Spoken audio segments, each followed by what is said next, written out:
Central. Hello, this is Harold. Hi, Harold. How are you? I just watched Good. you with him talking about the gangs in New York. Right. That was good. Listen, are you tied up? You have a half a minute or not? I have another line, but let me get back with you, okay? Oh, okay.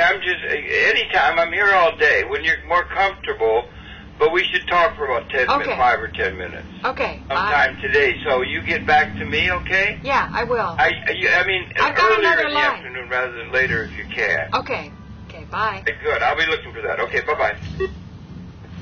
Yeah. So why don't you come by? All right. Well, I'm trying to think of what's going on. I'll try to, but I don't know because I have some stuff going on here. Okay. What time were you thinking? Anytime you want. It's just fun to see you. Yeah. I want to talk to you. Very few, often. I kept calling and you weren't home. So No, I know. Next time I'm here, I'll try. I've been doing a lot of stuff with these cancer therapies. That's what's going on. Oh, I see. It's with very... who? With somebody you're helping, or? No, it's just something I've always been interested in. Cancer is a fungus, and then all of a sudden there's a medicine man from the Lakota Nation, or I'm not sure which nation, and he's like allowed to do it by law, and he's a helicopter mechanic, and he's just a great guy. He was stumbling around and he found these radioactive rocks, and it turns out he started to he made jewelry, and then people started to have really good health. And at first he was worried when he found out it was radioactive, and then he started to research and realized it's a hidden therapy. There used to be entire spas. Sometimes people would go. Hidden. That's what they use to give people chemo.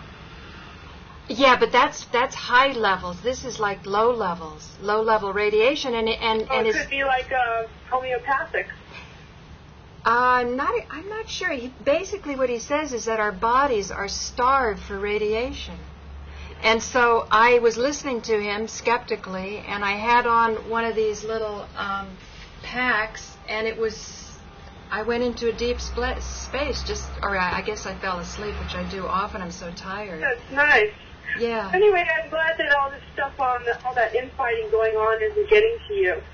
Oh, not at all. I'm moving on to other things, really. I mean, this cancer stuff is so exciting. And then there's this whole thing. I heard the Lakota Nation wants to secede from the United States. And for some reason, this guy is very protected. As an Indian, he's a quarter Cherokee, and he's been truly adopted into this tribe. He's allowed to heal with stones, with feathers, and something else. So he's got just the personality that I can work with, because there's another guy who's phenomenal, but he swears I have to have it all top secret. So yeah, I see. Sometimes they're also sexist. In Native people, the ones I work with, sometimes they were a little bit, Who they have a different view toward women, women this, women that. So. The Native Americans? Oh yeah, depends on the tribe. Oh well, if you want to come to MNN on Friday, I'm going to be interviewing somebody from the Lakota Nation.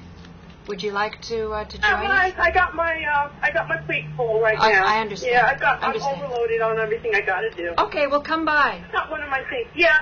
Okay, well I'm glad to hear everything's going so well. Yeah. Bye. Okay, bye now. So now, let's call up.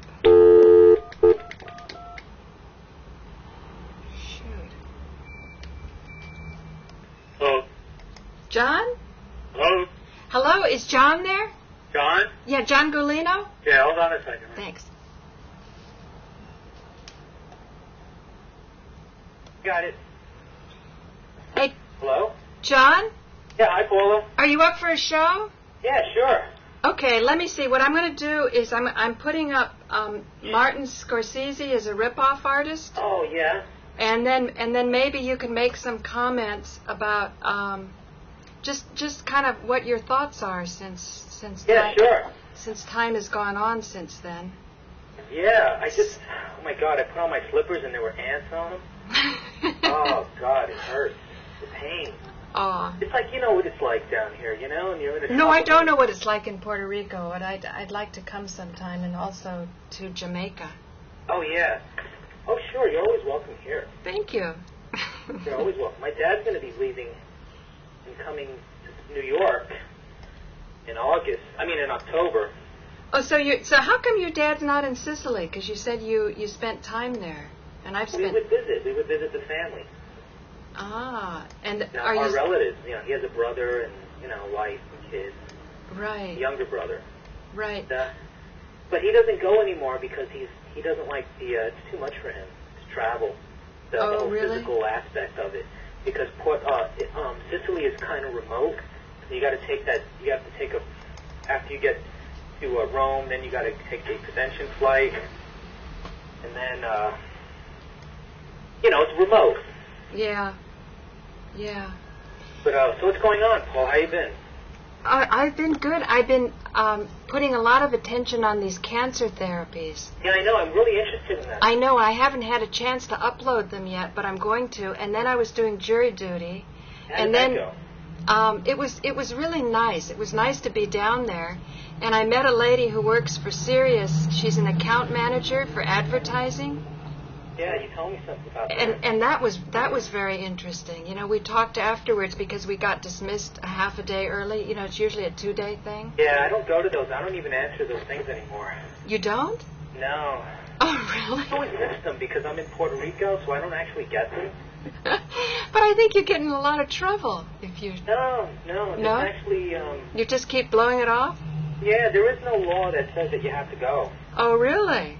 Yeah, they just say that. Oh. But I've known that for years. But you know, it's really nice.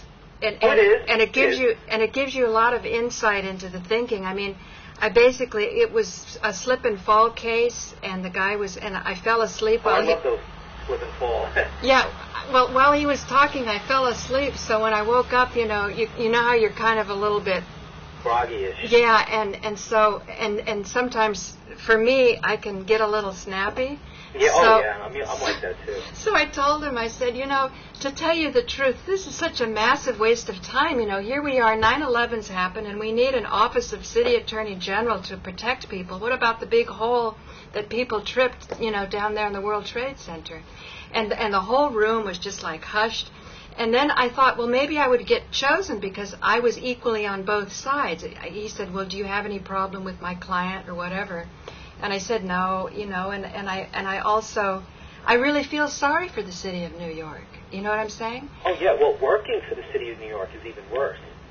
I mean, talk about hypocrisy. I mean, you see the corruption up front, and it'll give people a really nasty kind of, a view of, like, liberal democratic types. Yeah. Not the ones that are, like, more like us, I guess you could say, but more like conservatives. Conservative? Hello? Yeah, I'm here. Oh, okay. No, I heard the phone go out.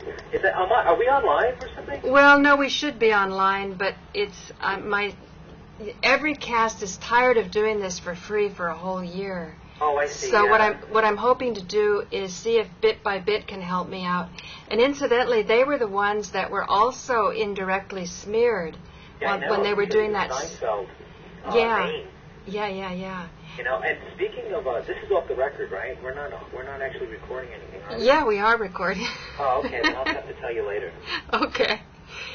But what I really wanted to do was get your comments. Let me see if I can put up a nice image here of Dr. Pepper. I've got a soda can right. It's too bad you can't see the stream. I hope we can do that someday. I have the stream. Oh, you're not streaming, are you? No, I'm not. I'm not streaming off Rabbit Hole Central because I don't have it yet. I just saw the show on M&N. I was really touched. I love the ending where you put up nonviolent communication. Right. That little subtitle at the end. That was really nice. I think that's the way to go. Yeah, it was a really nice show. It was like I could just sit there and just listen to the conversation we were having. Well, I've listened many times, and I've learned a lot since then. I mean, your frustration and who is running M&N and what's really going on. Well, yeah, that's the thing. Is like you can't. That's why I was saying earlier in the shows that we did. You were saying, you felt a little, trepidation about the topic of corruption at M&N, and I said that nobody would care, that nobody was going to really. It wasn't going to be a blip on their screen. Oh, really? Because M&N has no heart because there's nobody in charge, so there's nobody to get angry. Well, yeah, but on the other hand, you've also said that they take shows and they cut them out, which is something that Josh Walensky from the Upper West Side. Yeah. Oftentimes, when I'm broadcasting my most provocative material, yeah, it just all of a sudden weird things start to happen. That happened with your Obama show. Yeah, yeah. Some shows that it was Nico. Oh, really? Yeah, there was one with Nico. It was, in fact, it was a real post Nico episode. Like, you threw it in there. And it was like maybe a month ago. Mm-hmm. And there was an interruption in the service. So what's your thinking? Well, I think the FBI is watching, which is I'm not trying to make you paranoid. I know somebody, his name is Larry Gell, and he's a very close friend of Harold Channer, and he has a show called Inside the United Nations.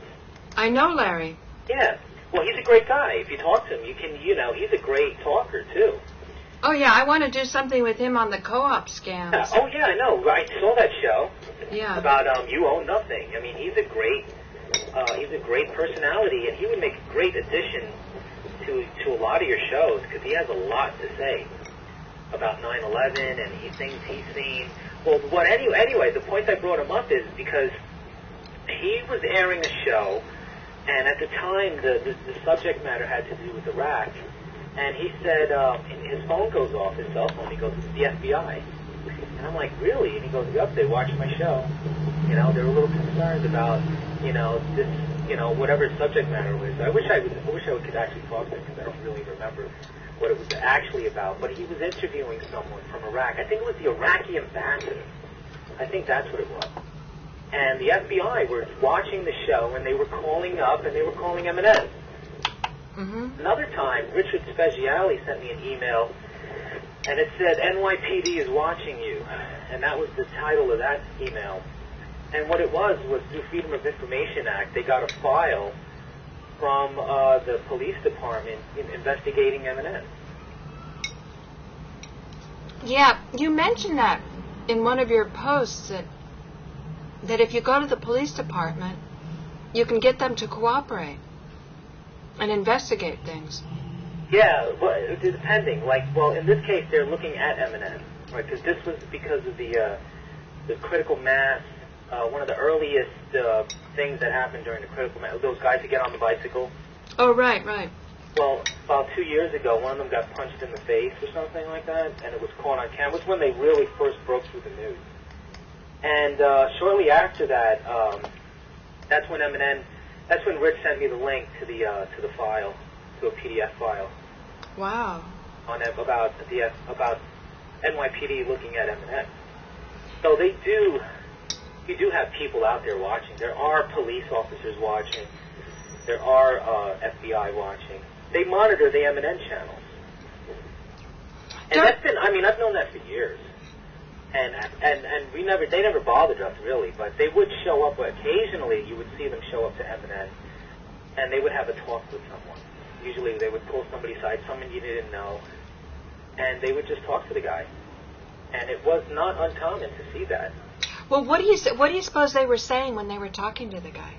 Well, I was wondering, it's something like, how Josh mentioned, he says, sometimes the weird things that continuously happen at M&M could be the work of somebody working, say, I don't want to sound like, I don't want to drive people into paranoia. No, I know. It's so, he's telling the truth. Don't you think that there's a kernel of truth to that maybe that it's just, they're their own provocateurs, perhaps undercover FBI or undercover police? Well, that's what I'm saying. Would this show be cut out, for example? I mean, I should post this show, and then we'll see what happens, but I don't think anything should happen to this show. I mean, unless you know something I don't. No. You were saying that nothing's going to happen because M&N has no heart. There's nobody taking responsibility. Yeah, if you notice that I think that our message that we did with the show, with you, me, and Josh, I think that was the most provocative thing I've ever heard at M&M. It's the first time I could actually honestly turn on a TV show and have somebody talking back and talking about things that really people know about but don't talk about. Right. And I really did some interesting. I want to talk to you privately because I do have some information for you that I cannot. That's okay. Stream, but sure. I was hoping, that's what I was trying to call you last night. Was out of urgency. Oh, okay. But we can talk about that later. Okay. But yeah, I think that you see the board of directors, they're like a nutshell, and you can't even get a hold of them. You know how hard it is. You cannot. I know, because I tried for 3 years. There's no contact information, and if you go into the phone book, you can actually find some of them in the phone book, but it's usually the ones who are useless, or the ones who are not going to really help you. You know, they're like the ones who, I can't mention names. Yeah, I understand.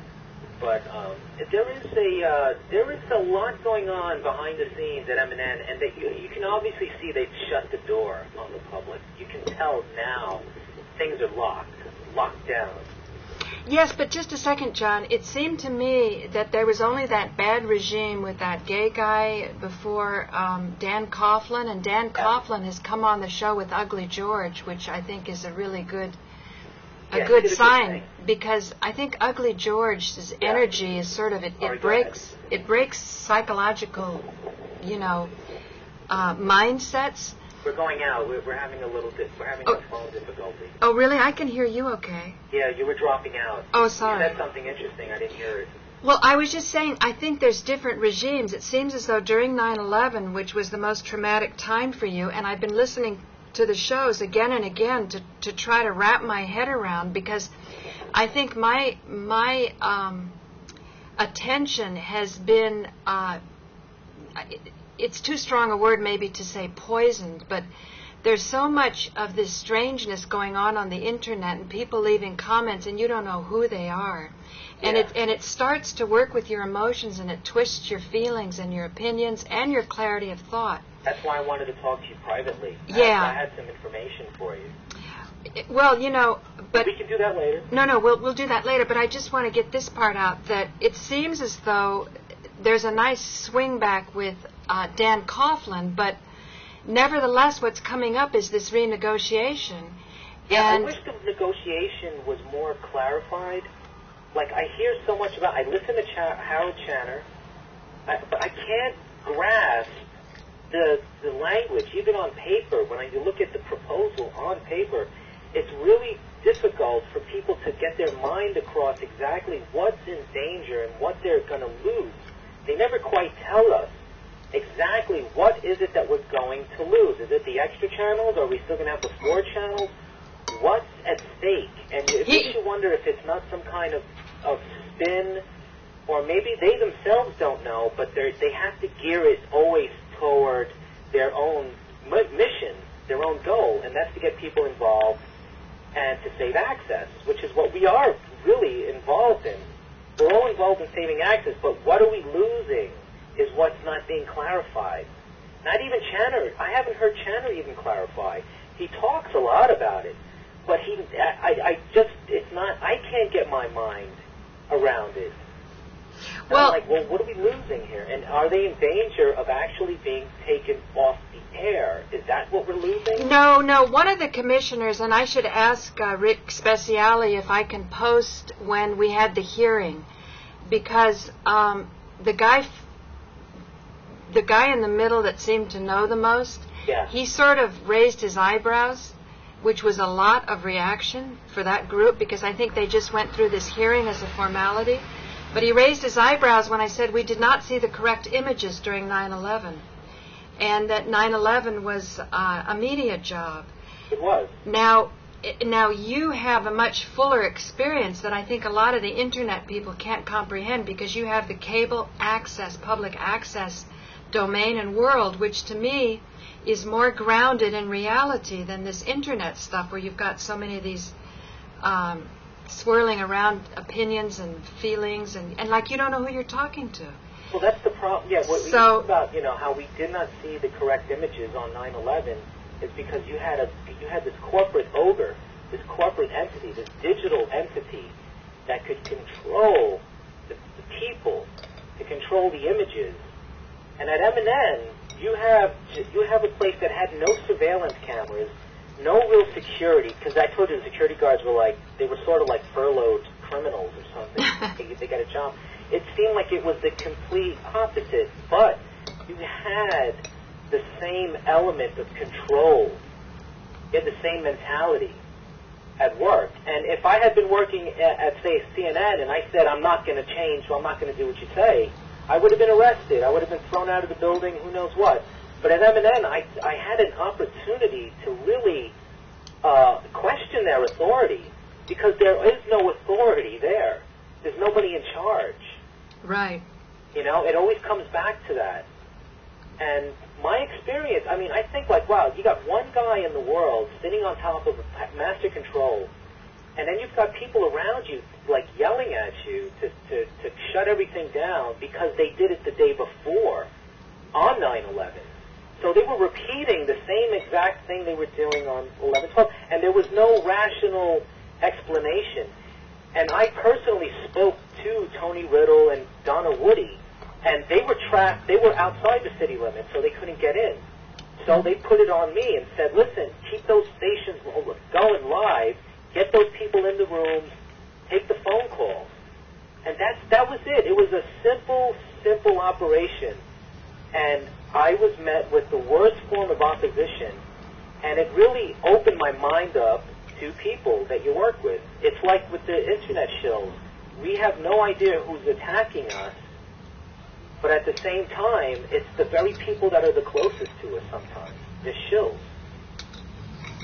It's at M&N. I used to be friendly with people at M&N, but they were my enemies. They were trying to they were out to get me fired. What do you suppose is going on in people's heads? That's why I'm so concerned about nonviolent communication, because I think when people look like a threat to them, I mean, you could be a threat. You could work at M&N, take the guy's tape, and you're a threat to that person, because now you've taken the tape. It's changed hands. And that tape represents their whole world and their entire hard work. The guy, maybe he had a hard time putting the show together, and it took him forever, and he's pissed off. Now you have his tape, and it's a control issue. Right. And if the guy is not already wrapped right, if he doesn't have his head together, it's like narcissism. It's like you're not dealing with the real world. You're dealing with somebody's politics, the politics in somebody's head. And that's the thing about liberal media, is that you're not going to need. I don't think there really is a standard of operation when dealing with people like that. M&N had a history of always getting into junkies. They would bust the junkies in from the rehabs and put them on the orientation list. Really? And get them involved in public access. So during these regimes, especially the pre-Mendelsohn regime, you had really, it was like a nut house. I mean, you literally had a nut house of people in there, in and out, and you have, or if he's genuinely homeless. Wow, that's very interesting. So where do you think you take it? I mean, what do we do from here? You know, because there's no real authority, and because we're sort of like the people in charge, then I think it's like I guess maybe a form of it's like when somebody has to define his own circle among other people where there is no leadership. I guess people become their own self-authority. Like you can't combat. But just a second. The shills, in a sense, because nobody's going to stop them. So you have to define your own boundaries. Have you ever heard of Tavistock? I've heard a lot about them. A lot of what looks to us to be separate and random, like different religions, that there's actually a master plan to make them fight. And that as a result of them fighting, or today you have different cults, then somebody is sneaking off with the goods behind the scene. I think in this case the goods is bandwidth. And I asked Carl Pearson, I said, where did YouTube get all this bandwidth when nobody could afford that bandwidth and therefore launch and say, come and put your videos here, put your videos here. And he said they must have gotten it from the people, stolen it from the people, via sleepy bureaucrats. So I was going to say NASA, with the satellite. Google satellite, Google. I think they become enveloped by the government. Yes, but let me give you some really wide, comprehensive view here. Because I'm so excited about this cancer stuff I'm doing, and one guy is part Native American Indian, and he's formally adopted by this tribe. So he is an official medicine man, and he is by law entitled to practice with feathers, with stones, and something else. So they can't touch him. And he's got just the kind of personality I can work with. I mean, he wants more publicity, whereas another fellow I know, I have the most incredible footage shot, and I cannot release it. And I do appreciate why I can't. You know, I initially went up there thinking that I could get my act really together, get the website tight, go on Howard Stern, and then release these just amazing videos that would be done with Molly, with Alan, with Harold. I would bring every single public access producer I could to listen to his story, because it's not only cancer cures, it's also the keys to Tesla technology, which this person actually discovered independently of Tesla and indicates was known before Tesla. And there's a whole nother way you can look at history because of this, even before the Bolsheviks. Yeah, I was going to say the 1920s in particular, you saw a rise in a lot of, it was almost like a health craze decade. Uh-huh. And there was a lot of gadgetry came out in that Yes, you're hitting on it. Well, this is what the Lakota, or I don't know if he's Lakota tribe or not, but if you can come out in clarity and then you give some knowledge, I think the next thing is those that are listening to the knowledge have to have some type of worthiness from their side. And I think this is how MNN and public access and bandwidth and so on is being tested, because, you know, when I said to Carl, where did YouTube get all the bandwidth? They didn't take it from the American Indians. He said, yes, they took it from the people via the government, but that doesn't mean that the government is bad, just sleepy. So if the government's sleepy, just like an organism can be infected with cancer. Actually, different therapies I've seen have all indicated the same reason, that cancer is a fungus, and it spreads like a fungus. So if you use this model, you can see that corruption in general has a very fungus-like quality. It happens in secrecy. It happens underground. It happens in the dark. In the dark, yeah. The dark. Right. So like at MNN, my feeling is, but the thing is, here's the thing. Also like fungus, you just give sunlight or bicarbonate of soda, something that's very antifungal, and it dies very quickly because, unlike the human cells, it can't reproduce quickly. So that means, and this has been my experience, when I've been massively frustrated at YouTube or at MNN, it turns out that just the frustration itself and articulating the frustration would start to bring light on it, and then the healing starts, and then you feel a momentum of a lot of people behind you. Well, so I felt like that when I came on your show and we started talking. I think I began to illuminate dark areas of my life. Yeah. You helped give it light. Yes. And so then it wasn't such a bad problem anymore. Then I could get over it. Well, you were willing to talk about it. It's very scary. Like, even when you started talking about some of the security people masturbating and the cat, I thought, oh my God, you know, he's going too far. And yet, if that's what was happening, and if nobody talks about it, it continues. And I bet you've got a whole pack of people that go, hallelujah, he's talking about this. And yeah, I swear on my mother's ashes, everything that I've been telling you is the absolute truth. I'm not making money off of this. I have no reason to lie. I know. And I just feel, I feel compelled to tell the truth. And I feel that your show brings that out. I think when you say farther down the rabbit hole, I understood what that meant. Not because it was something out of a Lewis Carroll thing, right, but I understand what it means. Like some people take us down the rabbit hole and we pull and we say, wait a minute, hold on a second. Yeah, and it's really, that's what it was like at M&N. It was like being dragged down this rabbit hole and saying, hold on, it's just too many crazy people in charge here, and we're not getting that mission done. We have a mission. And I took M&N very seriously. Yeah, I think Victor said, don't take this seriously. You're not supposed to be taking it seriously. I don't think Victor's right. If we don't take it seriously, then we lose it. Yeah, We're going to lose agree. it if we don't take it seriously.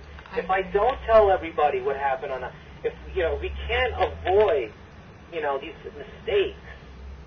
If Eminem is going to continuously make the same mistakes, then what is something that means that somebody is in charge, is destroying the organization, the organism. There's a cancer destroying Eminem.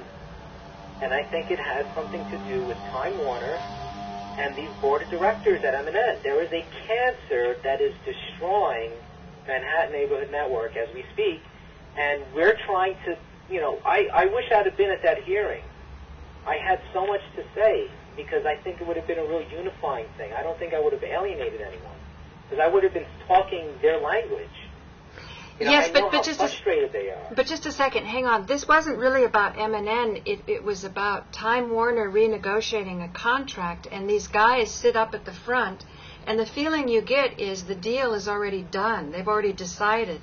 Right. And that's because they already own all the politicians. Now, Ugly George indicates to me that city council members do have power in New York, but if they don't understand the technology of what's going on, and that's why I'm saying you've got to understand what servers are, what bandwidth is, Yes. and if there is a little cutout position, like you were saying, on 9/11 when you were in charge of master control, you may have been the person, the final determiner, but today they may be able to cut out. So who cares what the guy in master control is doing? Well, the video server in and of it, I like where you're going here now because we did things manually, physically putting the tape in the machine. Right. That's what they relied on. But Right. when you have a video server, Paula, nobody's in control anymore. Yeah, that's what I'm saying. Now Corruption. Now I hand my stuff in, it's on files, and still the fuck-ups are there. They're still there. I work so hard to make a tight 28 minutes and have a nice fade out to the Concordia Foundation, and they chop it off at the end. Why? Oh, I know exactly You why. know? Okay, you're allowed 28 minutes, right? Mm-hmm. It'd be 29 minutes, right? Yeah. The MNN they said that because of the video jukebox machine, it needed 2 minutes or something like that to set up. Right. Right, so it could destroy the tapes. And so the machine was a stupid machine. I mean, it was like a monster. It was a monster that would take the tape and destroy it. So it went from 29 minutes to 28 minutes. So now you put your show on exactly 28 minutes. But when they get the tape and they put it in the video server, your show says 27 minutes and 50 seconds. So the last 10 seconds is cut off. And this has to do with what MNN, they used to preview the tape. They used to what they call time code the tape. And they would literally, I mean, this is why I want a class action suit against these people. The horrible crap that they put us through. The endless sweatshop mentality that we had to take every damn tape that ever came into our hands. And we would have to look at the tape from beginning to end, right? You would fast forward, right, real quickly. Mm-hmm. And then you would get a time code, and you would type the time code in. Now, if the guy hands in a 28-minute show, it's got a minute black in the beginning and a minute at the end, and it's 28 minutes, why did the guy write down 27 minutes? Why? Why? Because he's an idiot. And that's exactly what I'm talking about. It's the stupidity of it all. If it's 28 minutes, then they should just write 28 minutes straight down the line, not 26 and 25. Some people don't even produce a complete show. But they should write it down on the paper and say, okay, my show only made it to 26 minutes. Well, they say that's not legal. You can't do that. Right. So instead of just putting it at 20, right? Like say your show ends a little early, right? I've seen shows end a little early. Guy puts a show on, he doesn't give a shit. He goes on to 20 minutes, then it's black, then it's black for 20, then it's black for 10 minutes because the MNN server, some guy, you're talking human error. The technology is there and it works. It's the human error, right? If it's a 28-minute show, that's exactly what it should be. It should be a 28-minute show. There should be no... But I'm just saying, now that it's on servers, it should be tighter. You don't have to do this by hand anymore.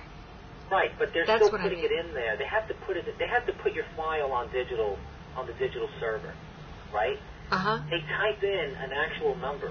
Mm-hmm. In other words, they took Paula's show that was a 28-minute show perfectly, and the guy put it in at 27 and something. That's what I'm saying. Why? Every tape that's placed in, that is put on the server, they put a duration, and it's the time duration. That means if your shows are not ending or starting on right time, that means that their endpoints, they're not paying attention to what you're doing. They're rushing. So some shows start with black for 60 seconds, and then the last minute of the guy's show ends because the guy didn't sync it up. It's a human error faction. But if they just tell the servers, start the tape 1 minute in, which you go to, you got your black, and then you go to 28. You go to your first minute all the way to 28. This is the insanity of it all. There's no. Yeah. I kept accurate records because that's what I give a fuck. Right. And when you get to M&N, I don't understand laziness. Right. Don't understand it. It makes you wonder if the guy isn't hired to fuck it up. You wonder if they're hired. That's what I'm saying. There's the little things. Right. And you're talking to a guy who's got a college degree.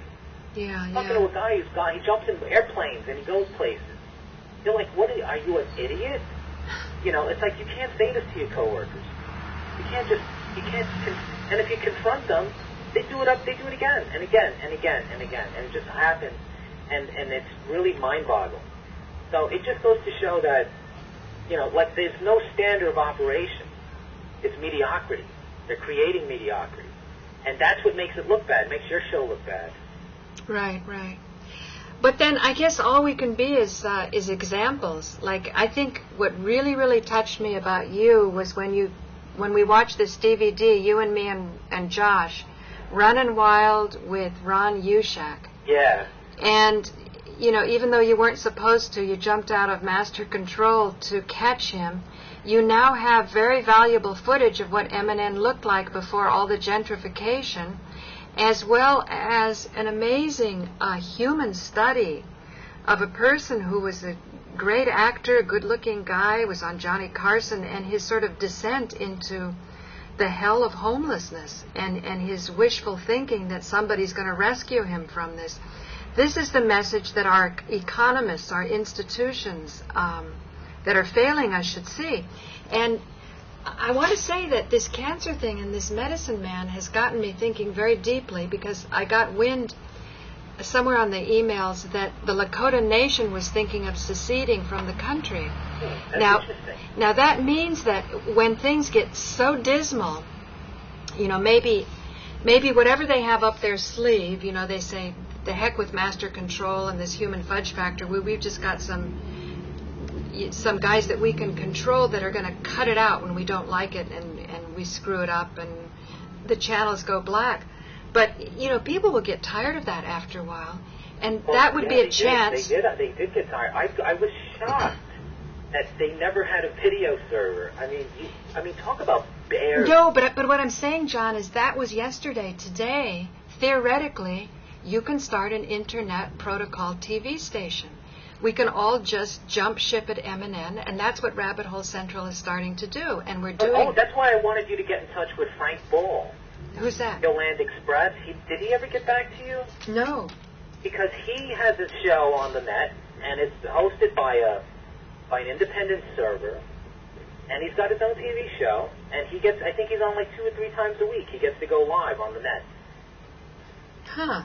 And I've been telling you, why don't you go to why don't you go to YouTube and Google? And he's like, nah.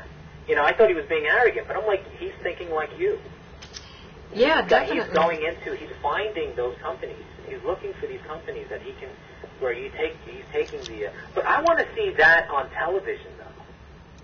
Well, now I want to see us get our own TV station on regular television. But don't you see what I'm saying, John? Is people aren't looking over the horizon. Regular television is going to be the internet, and the man Sidney Dean, who started M&N wouldn't be here without his vision.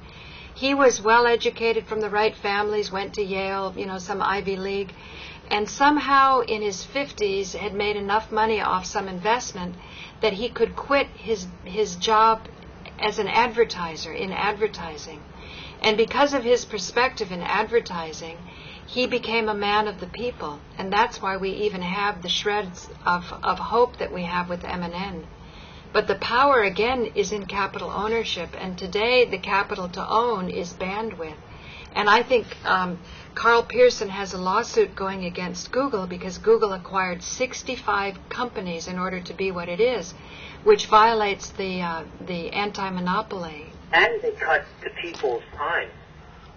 Yeah, no, it's but you know that MNN at one time they were contemplating, and this is the truth, they were contemplating cutting all shows to 15 minutes. Oh, really? They were going to do that. That was in 2001, 2002. How I mean, interesting. the ideas, the horrible ideas that they were throwing around at that time, it just made you wonder. It's like, they're video servers, why are we, where are you? You're right, I have to get away from thinking in the past. But I just would hate to see MNN, they don't deserve a free pass, and to a certain extent. They have screwed up. But see, what the commissioner, or whoever he was, told me, he said, of course there's going to be public access. My concern is it going to be even more remote from the needs of the people? Because already... I think it will. I think that's a prediction. So that's what we have to fight against. That's the battle. I think it's a prediction, because we live in a very politically correct world now that doesn't even let us curse. So I have a feeling that what they're going to do with public access is turn it into something, Channel 13. Yeah. 21 or something, where it's just going to be sort of semi-corporate, and it's not going to be real, authentic public access. Well, then, politically correct access. Oh, can you hold just one second? Yeah. Hello? Yeah, Paula. Hey, it's great to hear from you. Can you come into the studios on Friday and we can do a show with you and Carl Pearson? What time is that? Anytime between 2 and 6. If you can give me a time. Say, I'm going to try to get the studios from 12 to 2 because I'm trying to pack some more in. Can I get back with you once? Can you give me a good time for you? The earliest time is the better for me. Okay, so let me get back with you once I call MNN. Okay. Okay, I want you and Carl Pearson. Okay. Okay, okay, bye. Bye. Oh, John, you know who that was? That was a guy named Posar. Do you know him?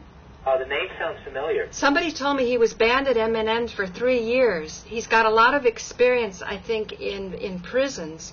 Yeah, but man, talk to him. he was a really smart guy. Because down at St. Mark's, when Frank Morales was pushing me out of the way, you can see a camera shot. He's standing next to Joe Friendly.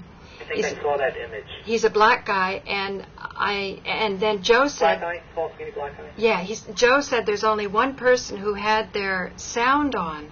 A lot of people were videotaping, but they cut the tapes because they were saving their tapes for Cynthia McKinney. And so he was the only one who had audio on me, and it was only 47 seconds worth. But that was good enough, so I brought him over to my apartment, and I said, if you give me that footage, I'll show you how to get on YouTube. But then we got busy and we were doing other stuff, and I saw that he never loaded it up because he said, well, hey, if what you're saying is true, that this ballot initiative was taken away from Carl Pearson, I want to do your thing. So I called up Carl Pearson, and we did a little conference call over the telephone, and I wanted to see that on YouTube. It's not up yet. But I figured even better would be to bring this good-looking black guy in, and then Carl can start to address very methodically all of the points that are being brought up on the posting that I have. I think it's almost 400 hits now. So that's what that strategy is. The ballot initiative? Yeah, and I want to thank you for signing it. Oh, yeah. I just didn't, you got me scared there for a second when you made me think I may have signed the wrong one. Well, you got me scared, too. Did you sign it? I did sign the Carl Pearson one a long, long time ago. Yeah. But since then, it's very, very questionable about those 30,000 signatures that he shows pictures of. Yeah, so you mentioned this guy was banned from MNN. Well, this is Posar. That's what they're telling me. I'll find out. But I think even if they ban you from using the studios... For 3 years. I mean, that's... Well, we're going to find out. We're going to find out for sure. But he's very smart guy. I mean, he really. I wonder what show he did. What his name was. He apparently is still doing it. I mean, he's got camera equipment, and he was rushing off to be with Cynthia McKinney, so he seems very responsible to me. Very, right, yeah, he seems like he's he's definitely public affairs oriented. Yeah. Yeah, that's good. Yeah, you need more people. We need more people like that. Yeah. Yeah. We need less of the pedophilia people talking. We need more talking heads. Exactly. Do you have any final comments? No, but what? Do you have any final comments you want to make, and we can? No, just that I'm happy you called. I'm really happy that you called. I hate the internet. I hate talking to you through the internet. Yeah. There's the whole human component. I can't feel what you're saying. It's hard to, And I know you're busy and stuff, but I love these phone calls. Oh. And I'm pulling. Everything's coming together. I'm sorry, I haven't uploaded my medical problem video yet. I couldn't find it because it was lost in a bunch of tapes, and then I was going through each tape, and then I found us at Olympia Diner. It was you, me, Josh, and Meredith. I didn't even realize. I forgot I even had the camera with me. I got stuff at M&M at Boston. Oh, yes. For the taping, and then we went to the Olympia Diner. Yes, that's wonderful. Yeah, then the next day is us at Pete's, you, me, and Josh. Uh-huh. Was the continue. It's all on one tape. And then the tape ends with me and Ugly George, but I want to try to get some of that tape to you. Maybe I can put it on something and send it to you. I also want to say there's a lady named Lynn McTaggart, and she does something called the intention experiment. Now, what's very interesting about this is that when we went to India, Alan came for about a month, Molly 4 months, and I was there for 4 years, although I went all around India. But I remember the first time that Alan sat down to interview him, Alan said, "What's your purpose coming into the world, or what's your mission?" And he said, "To improve people's willpower." I was horrified. I thought, that's not spiritual, to improve your willpower. You're supposed to... like Schopenhauer or something? Well, you're supposed to smash it down is what I thought, but I began to realize, and it took me a long time to realize, that you're not going to solve pedophilia, you're not going to solve homelessness, you're not going to be able to heal cancer. All of these things take an enormous amount of willpower and focus. And so Lynn McTaggart, what I loved about her is she's a Jewish writer, and she wrote a book a long time ago about children being sold for about $50,000 in those days. If you wanted to put a child up for adoption, it would go through lawyers. And it was already getting a little messy, and this was decades ago. So she wasn't even dealing with some of the horrific pedophile rings that DeAndrea has stumbled upon just because of her own heartbreak. I'm sure she met a lot of them in prison. Well, I'm sure she's going to do a lot more. You know, she exceeds by about 20,000 hits my show with Howard Stern. So that shows that she in the search engines is just racing up. You know, she's one of those landmarks. Yeah, one of those that we need. She's a landmark. She is. We need to hear about this stuff. Right. And her story is horrific because I'm a victim. I had a girlfriend whose brother was a police officer, and I was, accused of things that I didn't do. And this was because I broke up with her. So she used her brother to harass me. Wow. Who was a police officer. That's terrible. It's just, I want to do shows on that, on police corruption, subversive literature. I mean, all kinds of crazy. Well, there's no question. You see, if ratings are king, then you can see just by looking at how DeAndre is raced up in my most hit, you can see what's on people's minds. People really need to be united with their children. The families need to be tighter. People need better health care.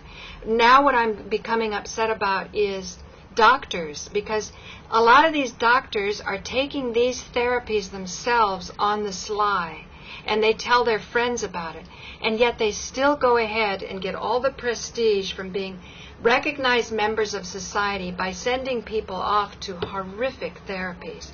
And this is something that is just, I have to get over my judgment, otherwise it's going to make me sick, because how do you make people courageous?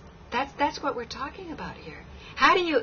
I don't want to be complaining about people. I'm saying, how do we make them not be wimps, not be cowards, be noble, come out, do the right thing? Otherwise, the institutions won't change. Well, when my mother died, my doctor put me on medication, antidepressant medication. Really? Because he was on it.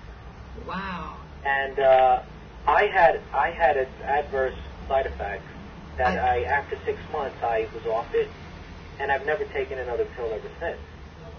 But it taught me, it gave me insight into what my doctor was like, and I realized you can't even, I just don't trust, you can't trust doctors anymore. And it's okay to say that. It's okay to say, we have a problem with doctors. You're right. Because they're doing stuff, like you said, they're doing stuff on the sly. They're taking drugs.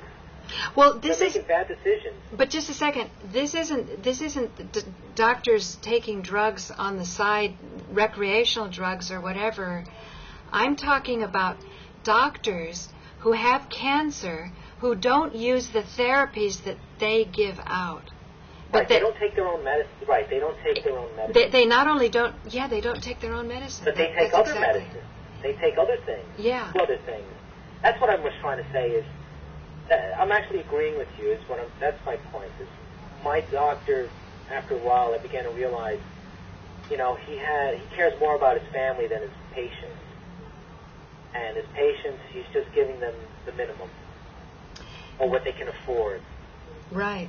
And that's the problem. It's like the guy who loses 2 fingers, and the doctor won't put him back because it's going to cost him $60,000 for each finger. So the guy, he can only afford 1 finger. You know what I mean? It's $120,000 to put 2 fingers back, and you can't afford it. Well, you got to settle with 1 finger. So you got to figure out, is it the index or the middle finger? Which one do you want to keep? That's what's barbaric about the medical industry. Yeah. People go bankrupt. They get sick and they have a $10,000 bill, $20,000 bill for 3 days. When I fainted at Hunter College and I ended up in emergency, they wouldn't let me out. I kept saying I'm fine. I didn't eat anything. I fainted. And they're like, no. And they tried to keep me there for 3 days. It was just harassment. They were bothering me every hour. There's somebody walking in all the time. And I had to literally, fight my way out of the damn hospital. Because they wanted me there because I was making money, man. They're making a lot of money off nothing. Wow. And it's all overpriced. I've even begun to think that they might be letting a lot of illegal immigrants in just to sign them up for health care that somebody else is going to pay for. Yeah, that's exactly what's happening. It's a scam. Look at AIG, the company that the feds just bailed out. What company gives itself a loan? Yeah. Imagine, you and I have no money, right? Imagine, let's take out a loan on ourselves. Here's $10,000. Here's $1 billion. I mean, it makes no sense.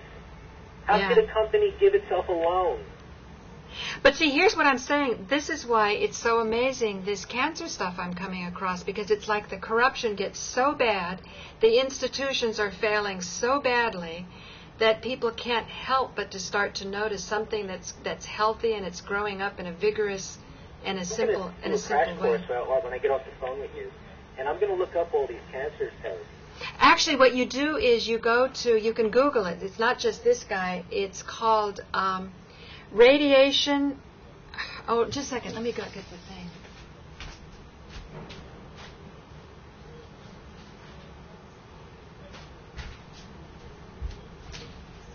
Here it is. It's called radiation hormesis. Hormesis.